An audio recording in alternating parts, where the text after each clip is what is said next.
Joining us to break down the new potential reality in the Middle East and the potential diplomatic consequences of this is Asher Fredman, Executive Director at the Misgav Institute for National Security. Asher, thank you so much for being with us tonight.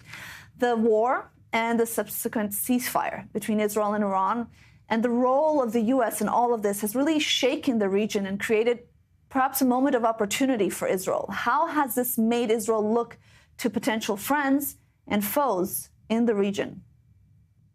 Thank you, Bianca, and thank you for having me.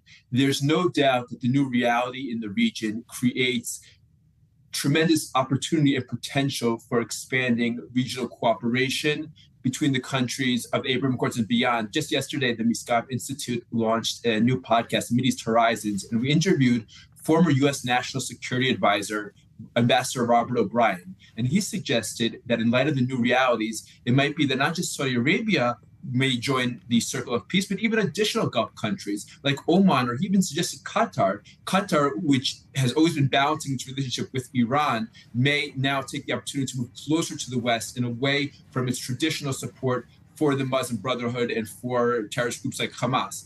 Remains to be seen, but very hopeful words and just reflecting the window of possibility that has now been created. Right. And you mentioning this window of possibility, what does Israel then need to do to build on this momentum, and what should the main goals be to reach that?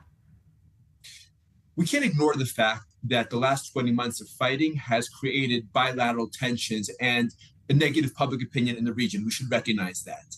And the way that we can restart the momentum for war and peace is working closely with President Trump, with his administration, particularly on paradigm-shifting multilateral initiatives, whether that are new trade corridors, multilateral initiatives in the fields of innovation, AI, all different kinds of advanced technologies, also related to defense, and possibly also taking advantage of the cooperation that we've seen over the past few weeks to reestablish this vision of a Middle East security alliance, of deepened cooperation between Israel, the United States, and all the United States' allies and partners in the region in order to work together to counter common threats.